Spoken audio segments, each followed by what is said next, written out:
The pragmatic peacemaker, that's the focus of tonight's angle. Now, no one but Donald Trump could have done this. Working around the clock, working the phones, he got all the key players together. It wasn't just the Ukrainian officials, it was everybody. All of them were pointed in the same general direction, toward peace.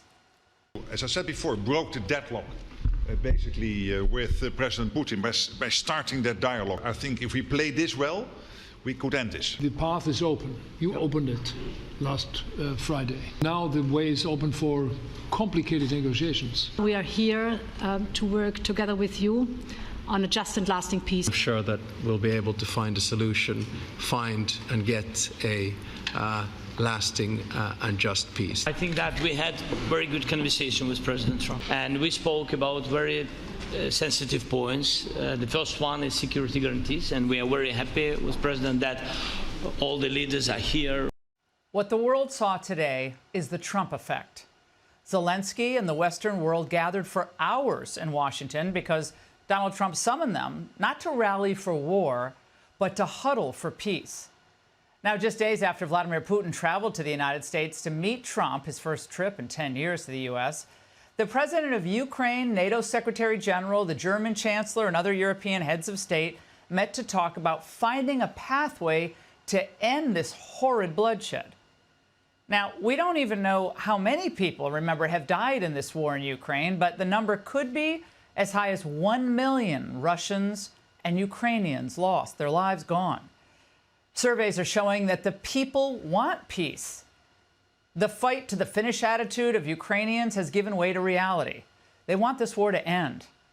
And American support for the war has been declining, with the majority of Americans now saying it is not our responsibility to help Ukraine defend itself. The war is not going to be ended on the battlefield. It's obvious that Russia will not stop grinding through its troops. And it's equally as obvious that as long as China and India will keep buying Russian oil and their ag, Putin will have the money to feed his war machine. Now, sure, the Trump administration can try to use its leverage to stop these funding streams, but where China is concerned, it's unlikely we're going to be able to do much. They want Russian oil, and they're going to get Russian oil. If Russia could have been isolated and broken economically, it would have already happened. So whether you love Trump or you hate Trump, he's choosing to deal with the world as it is, not as any of us wish it would be. It's not the 1990s anymore. That world is never coming back. If the voters wanted to perpetuate the world of open borders and perpetual war, Trump wouldn't have trounced last November. Of course, though, none of this means that Donald Trump doesn't see the many pitfalls that still lie ahead. Because if Ukraine is going to agree to any kind of land swap with Russia, it's asking for a real security agreement. I think that we had very good conversation with President Trump. Very good. And it really was the best one, maybe the best one will be in the future. But it was really good. And we spoke about very sensitive points. The first one is security guarantees, and we are very happy with President.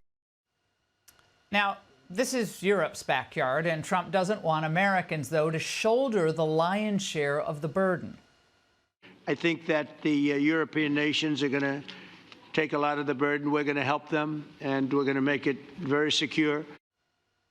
Of course, that's not good enough for the pro-war crowd. For them, anything short of American boots on the ground is just surrendering to Vladimir Putin. For the perpetual war crowd, Trump's search for peace is not noble. It's suspicious. He wants a Nobel Peace Prize, and he wants it now.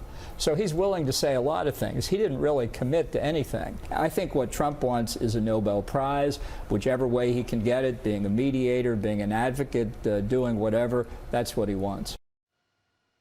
And, of course, they dusted off their old Russia collusion talking points.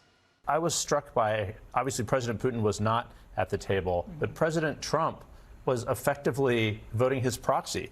He said President Putin wants to find an answer, too. I still don't think we know exactly where President Trump is on this. This is just lazy, lightweight analysis. Now, if they've read any Russian history, and it doesn't sound like they have, they should know that these are proud, patriotic people, and they've weathered enormous hardship over the past century. So gratuitously disrespecting Russia would probably be among the dumbest things Donald Trump could do, or any negotiator should do. Obama didn't disrespect Putin when they met, and we know that George W. got downright cozy with Vladimir Putin. So how is it in America's interest to continue to make Russia a pariah and just drive them into the arms of China? By the way, did anyone notice what just happened in May when President Xi of China visited the Kremlin? Big May Day parade? This is the last development any of us should want to see. And finally, we have to ask this tonight. WWJHD, what would Joe do? Well, as in Biden, of course, he could never have gotten this done. He spent 3 years cheerleading and funding the war with zero attempts at bold diplomacy. Trump said repeatedly, though, today that it is ultimately up to Ukraine and to Russia to strike this deal. But he's also offering a serious framework, something no one else, including Biden, managed to do. We also need to discuss the possible exchanges of territory, taking into consideration the current line of contact. That means the war zone, the war lines that are. And as I said earlier, he worked the phones during this marathon meeting today, calling Putin in the middle of his talks with the Europeans and Zelensky. The man just simply doesn't stop.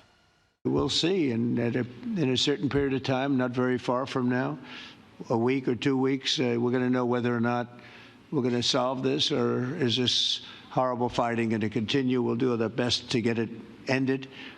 And I believe you have two willing parties, and usually that's good news, but two willing parties that want to make a deal.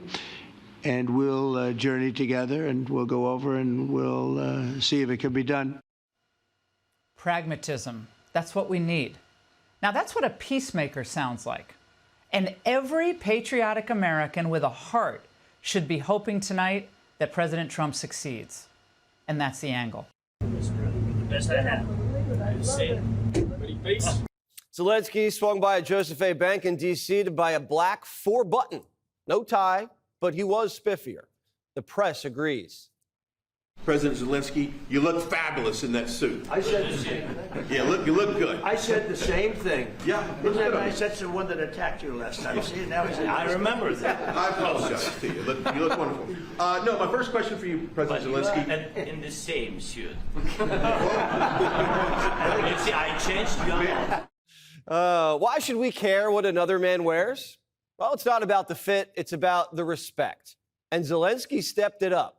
After the blow-up, he was on his best behavior. He even remembered to say his pleases and thank yous. Thank you very much for your efforts, personal efforts to stop killings and stop this war. Thank you. And using this opportunity, many thanks to your wife, First Lady of the United States. Z saw Vance in the room and wasn't ready for another tongue lashing. Instead of finger wagging, they were laughing. So you say during the war you can't have elections. So let me just say 3.5 years from now. So you mean if we happen to be in a war with somebody, no more elections? Oh, that's good. I wonder what the fake. You like this idea? We told you after the first meeting, deals blow up all the time. And guys blow up at each other. We hug it out and shake it off. We don't hold grudges like women. Could you imagine Kamala pulling off this kind of diplomacy? Zelensky's actually ready to take the relationship to the next level. He wants a three-way. President Zelensky, are you prepared to keep sending Ukrainian troops to their deaths for another couple years, or are you going to agree to redraw the maps? We need to stop this war, to stop Russia, and we supported the idea of the United States, of personally of President Trump, to stop this war, to make a diplomatic way of finishing this war. And we are ready for trilateral, as President said. Trump called Vlad and asked if he was in. I guess we're about to find out. The Europeans felt left out. And now they're asking if they can get in on the action. Ursula brought France, Germany, Italy, Finland, and England all across the pond to say, thank you, Daddy.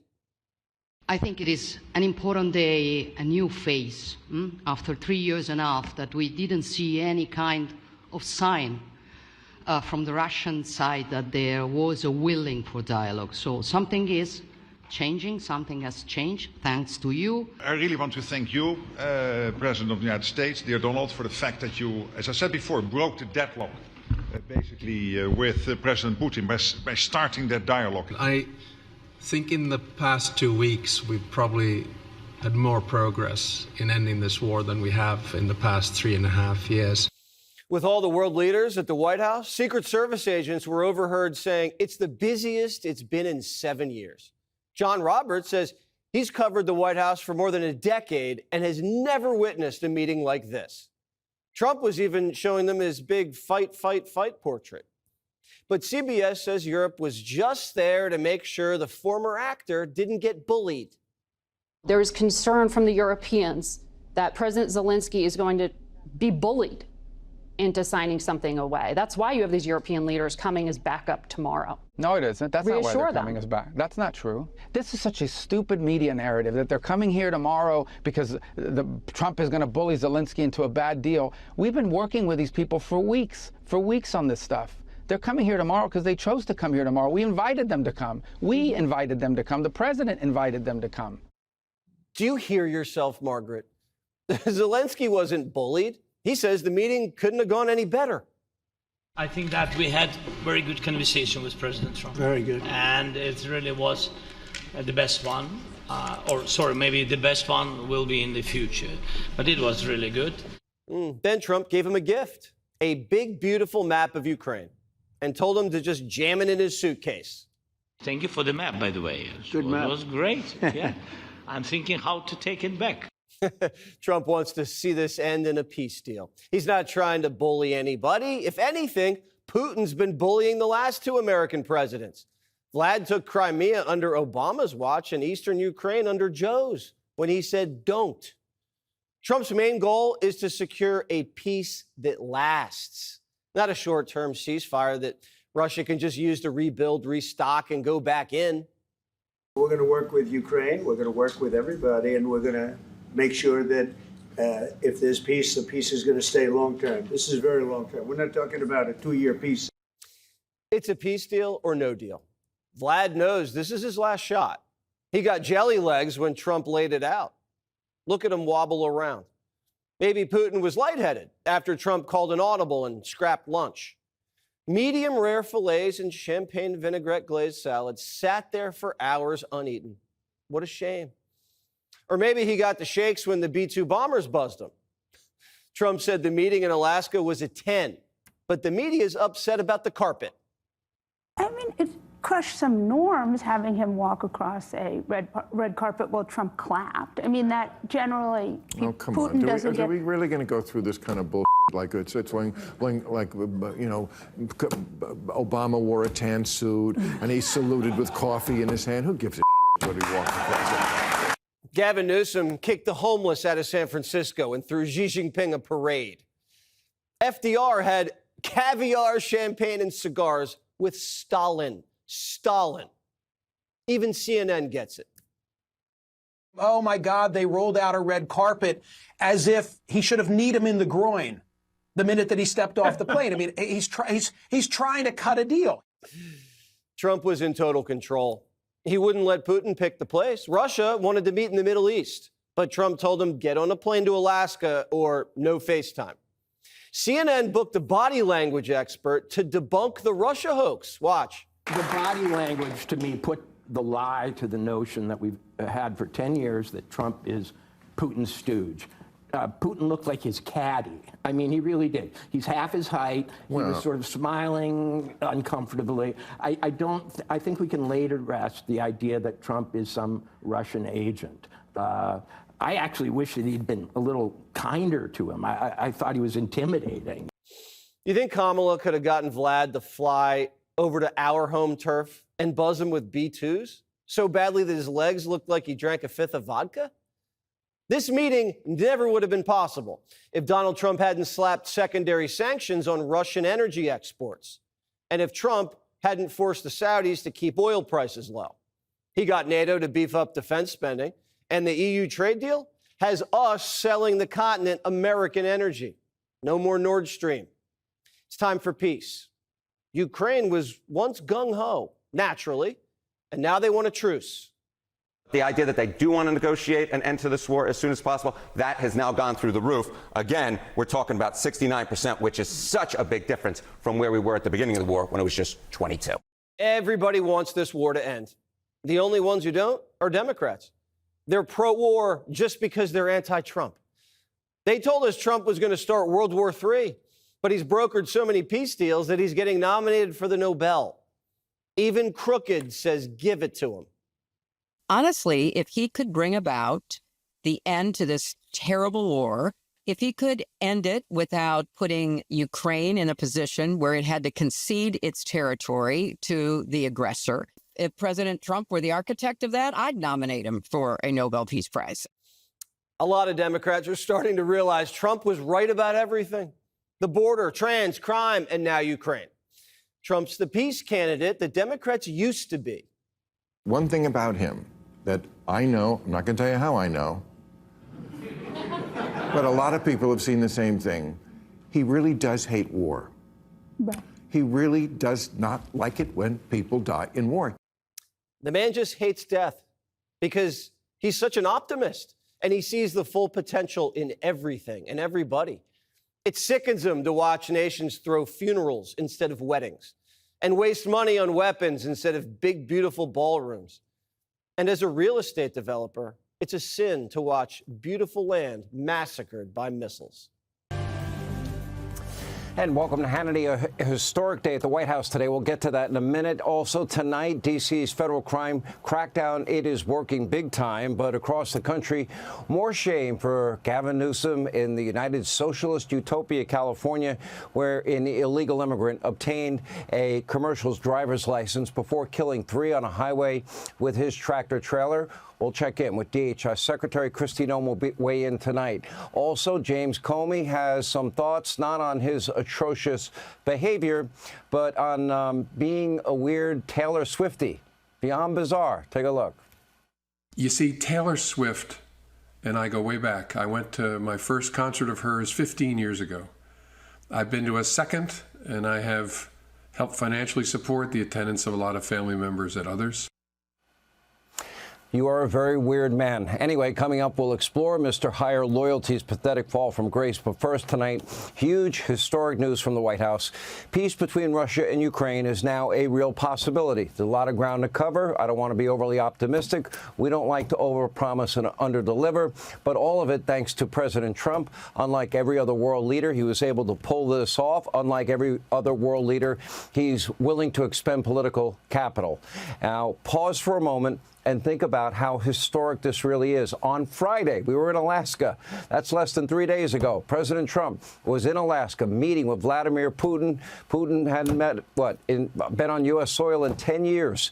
And just 48 hours later, the commander-in-chief did something that no other president would even dream of or even be willing to take a risk on. Take a look at your screen. He got all major NATO leaders to drop everything they were doing, take a weekend transatlantic flight to Washington, D.C. for this huge meeting at the White House with the Ukrainian President Zelensky. Now, these world leaders are now all praising Trump's commitment to peace. Take a look.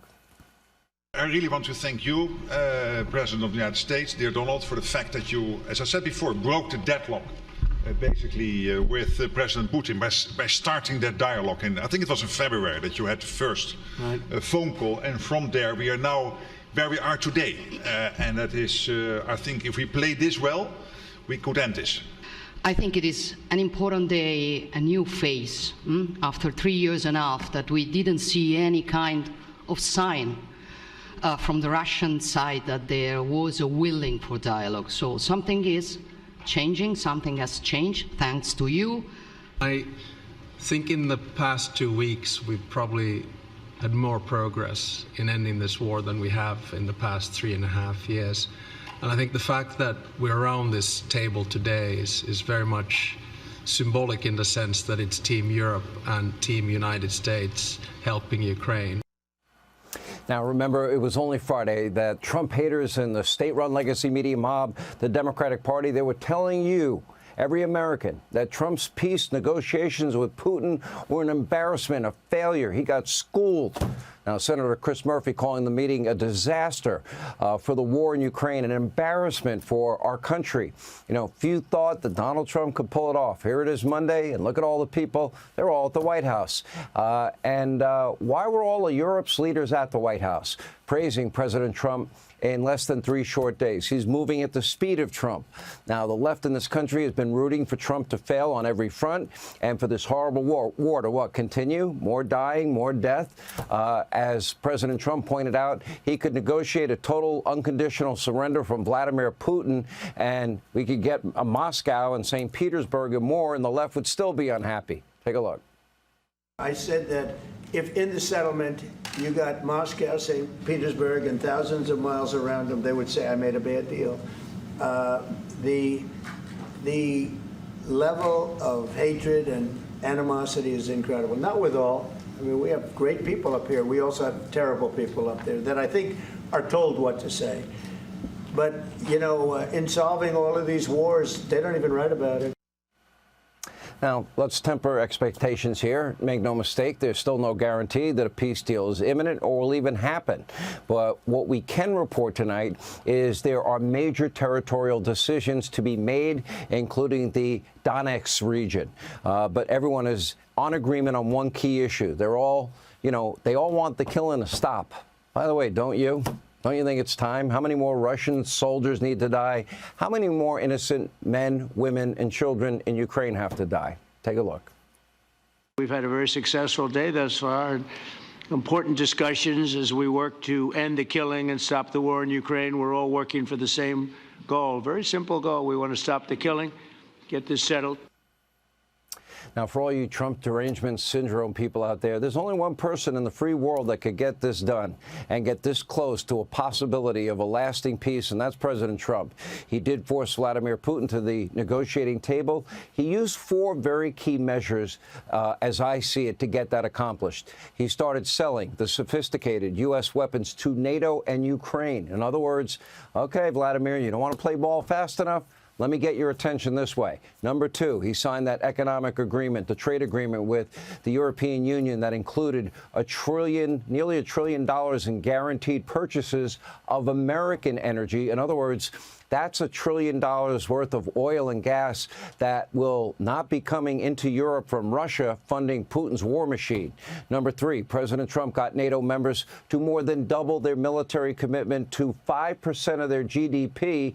And number 4, he hit Putin where it hurts, implementing a massive tariff on India, 50% if they buy Russian oil. With those 4 steps and the threat of more tariffs to other countries that do business with Russia, those are the severe consequences President Trump was talking about. The president is working very fast to clean up what has been a disaster in Ukraine, of course, created by Western Europe themselves and by Joe Biden in particular.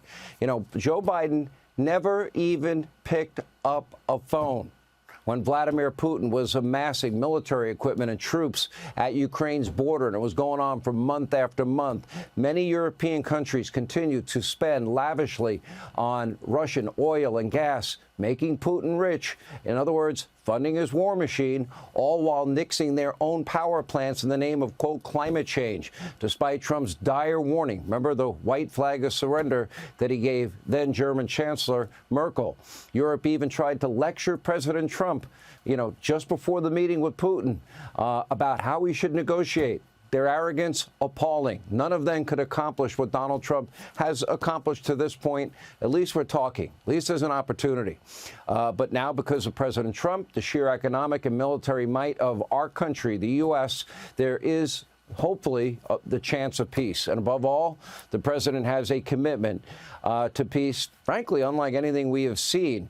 And the American people appreciate that. In fact, Trump's approval rating, look at this, insider advantage. By the way, one of the few pollsters that gets Donald Trump and is able to poll Donald Trump correctly, showing Donald Trump's approval rating surging. This took place after the Alaska summit with voters under 65.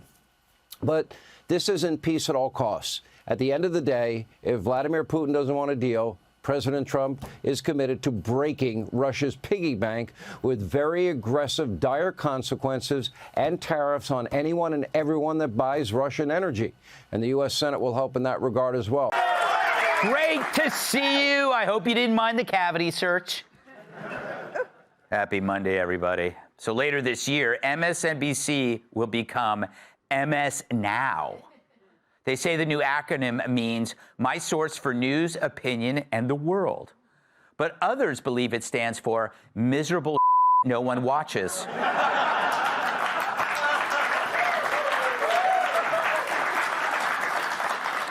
James Comey admitted he gets inspiration from Taylor Swift to help deal with Trump. It makes sense that Comey's a fan since he's 6'8" and Taylor's a 6 who thinks she's an 8.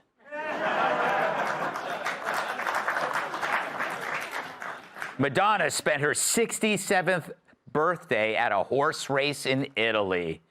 Fans were shocked when they mistakenly thought they were getting their picture taken with Seabiscuit.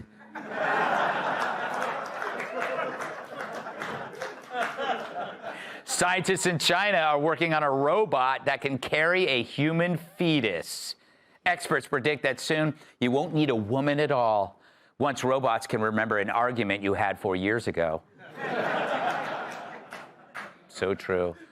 Melania Trump is threatening to sue Hunter Biden for $1 billion over defamatory remarks. Hunter replied, "F that!"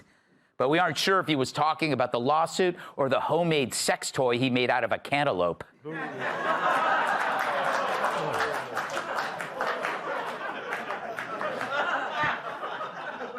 I can't unsee that. Yes.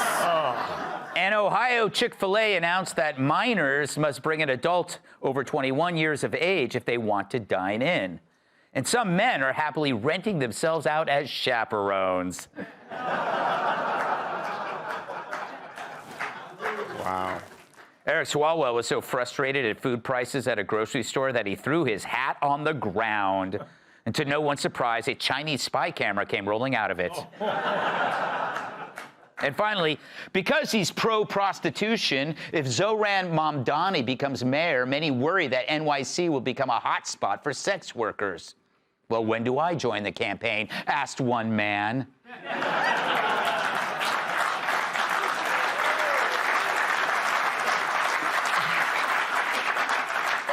Because it's Monday, I think it's time for a fun thought experiment. Roll it, Sven. Democrat Fantasy 2025. Get ready!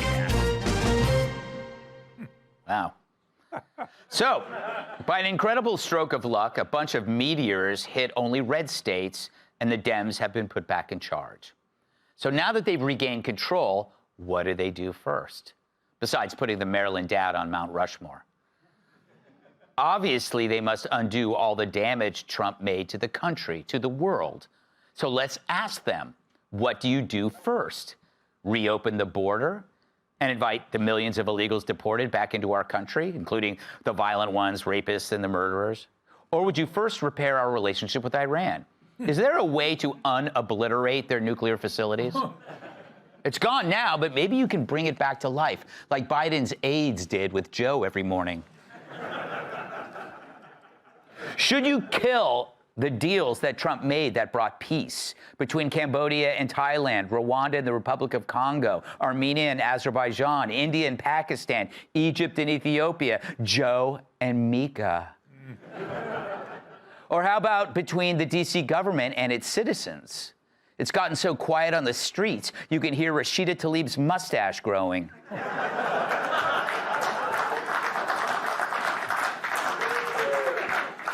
Should you increase the price of eggs so they cost the same as the Fabergé ones?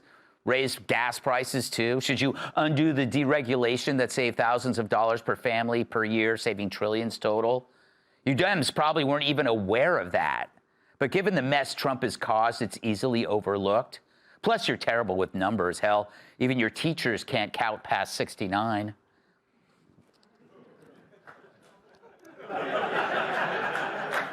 I can't unsee Thanks, that. Joe. Should we tell NATO not to boost their defense spending to 5%, which all the experts thought impossible, but now they're doing? God forbid they start funding the Ukraine war, not us. I mean, what are they spending all their money on anyway? Certainly not swimsuit fabric.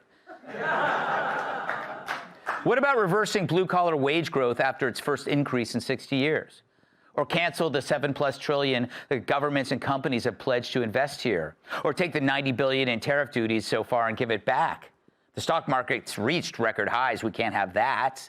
That only benefits fat cats who own 3 homes. We should cancel that minerals deal with Ukraine and the trade deals with the UK, China, and Indonesia. Then there's Trump's attack on trans. But that's an easy fix. Just reverse Trump's EO, which forced schools to ban men in women's sports. I mean, it's been almost a whole week since a young girl had her athletic dreams crushed by a guy in pigtails and size 14 cleats.